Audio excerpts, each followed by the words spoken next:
നമസ്കാരം. മലയാളി വാർത്തയിലേക്ക് സ്വാഗതം. തിളക്കമുള്ള മിന്നുന്ന നക്ഷത്രങ്ങളും സുന്ദര ചന്ദ്രനുമാണ് ദുരൂഹതകളുടെ ആകാശത്തുള്ളത്. സത്യം അങ്ങനെയല്ലെന്ന് പഠനങ്ങൾ തെളിഞ്ഞിട്ടുണ്ട്. നക്ഷത്രങ്ങൾക്ക് തിളക്കമോ ചന്ദ്രന് അത്രയേറെ സൗന്ദര്യമോ ഇല്ല. അതുകൊണ്ട് തന്നെ കാണുന്നതെല്ലാം വിശ്വസിക്കരുത്. ഉപ്പ് പോലും കാഴ്ചയ്ക്ക് പഞ്ചസാര പോലെയാണ്. ഹേമ കമ്മിറ്റി റിപ്പോർട്ടിന്റെ ആമുഖവാക്യങ്ങളിൽ തന്നെ ഉണ്ട് എല്ലാം. ബ്ലാക്ക് ആൻഡ് വൈറ്റ് കാലം മുതൽ സിനിമയിൽ പെൺവേഷമുണ്ട്. ചതിക്കുഴികൾ ഒരുക്കി പെൺകുട്ടികളെ വീഴ്ത്തും. സ്വപ്നങ്ങൾക്കൊപ്പം മാനവും നഷ്ടപ്പെട്ട് എത്രയോ പേർ മടങ്ങിയിരിക്കുന്നു. സംവിധായകനെയും തിരക്കഥാകൃത്തിനെയും ഒക്കെ ഭരിക്കുന്ന വിധത്തിലേക്ക് ചിലരിലേക്ക് പവർ കേന്ദ്രീകരിച്ചത് ഈ അടുത്ത കാലത്താണ്. സിനിമയിലേക്ക് കന്നിക്കാരായി എത്തുന്ന നടിമാർ വഴങ്ങിയില്ല എങ്കിൽ പിണങ്ങുന്നവരുമുണ്ട്. കുറച്ചുകാലം മുമ്പ് ഒരു സൂപ്പർ ഹിറ്റ് നായിക മേക്കപ്പ് ഇട്ടിരുന്നിട്ടും സീനിലേക്ക് വിളിച്ചില്ല. 3 ദിവസം അങ്ങനെ കഴിഞ്ഞപ്പോൾ കാര്യം പിടികിട്ടി. അന്ന് സിനിമ ഭരിച്ചിരുന്ന തമ്പുരാന് നായികയെ സൗകര്യത്തിന് ഒത്തുകിട്ടിയില്ല. ഹേമ കമ്മിറ്റി റിപ്പോർട്ടിന്റെ പേരിൽ സിനിമാ മേഖലയെ സ്ത്രീ പീഡന മേഖലയെ ചിത്രീകരിക്കുന്നതിൽ സിനിമാക്കാർക്ക് പൊതുവെ എതിർപ്പുണ്ട്. അവർ ചൂണ്ടിക്കാട്ടുന്ന ഒരു കാര്യമുണ്ട്. സിനിമയിൽ അഭിനയിക്കാൻ തയ്യാറായി എത്തുന്ന പെൺകുട്ടികളിൽ ചിലരെങ്കിലും ബയോഡേറ്റയ്ക്കൊപ്പം സഹകരിക്കാൻ തയ്യാറാണ് എന്ന് സംവിധായകനെയോ മറ്റുള്ളവരെ അറിയിക്കാറുണ്ട്. അവർ സഹകരിച്ച് മുന്നോട്ട് പോവുകയും ചെയ്യും. അതിനപ്പുറത്ത് അഭിമാനവും ധാർമ്മികതയും ഒക്കെ മുറുകെ പിടിച്ചെത്തുന്നവരെ നിർബന്ധിക്കുകയോ ട്രാപ്പിൽപ്പെടുത്തുകയോ ചെയ്യുമ്പോഴാണ് പ്രശ്നമാകുന്നതെന്നും ഇക്കൂട്ടർ സമ്മതിക്കുന്നു.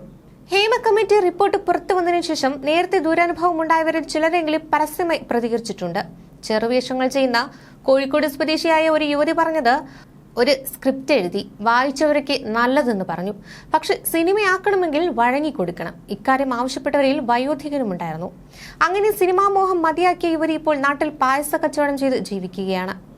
അമ്മയിൽ അംഗത്തെ ഫീസിന് പകരം അഡ്ജസ്റ്റ് ചെയ്യാൻ പറഞ്ഞു.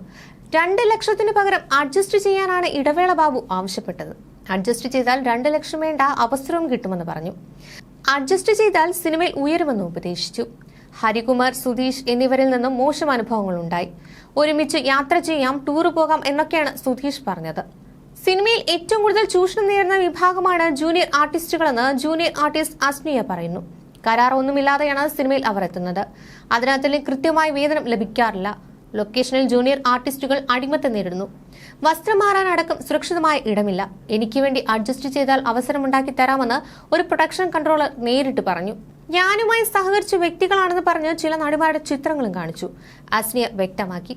ഹേമ കമ്മിറ്റി റിപ്പോർട്ട് പുറത്തു വന്നതിന് പിന്നാലെ സിനിമയിലെ മോശം അനുഭവങ്ങളെക്കുറിച്ച് തുറന്നു പറഞ്ഞ് പ്രമുഖ നടിമാരടക്കം രംഗത്തെത്തിയിരുന്നു.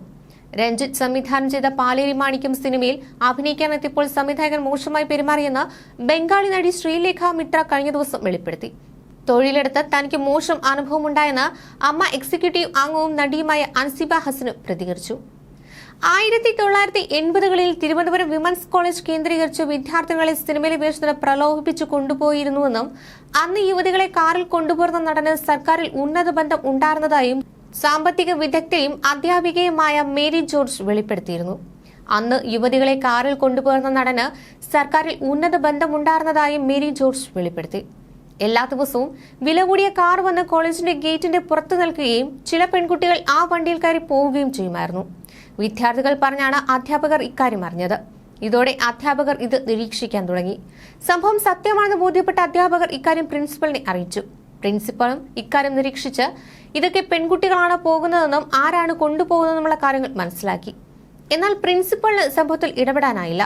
പ്രതികരിക്കാൻ നോക്കിയെങ്കിലും പ്രയോജനമില്ലെന്ന് മനസ്സിലായി എന്നും അതുകൊണ്ട് വിഷയത്തിൽ ഇടപെടേണ്ട എന്നുമാണ് അവർ അന്ന് സഹപ്രവർത്തകരെ അറിയിച്ചത്.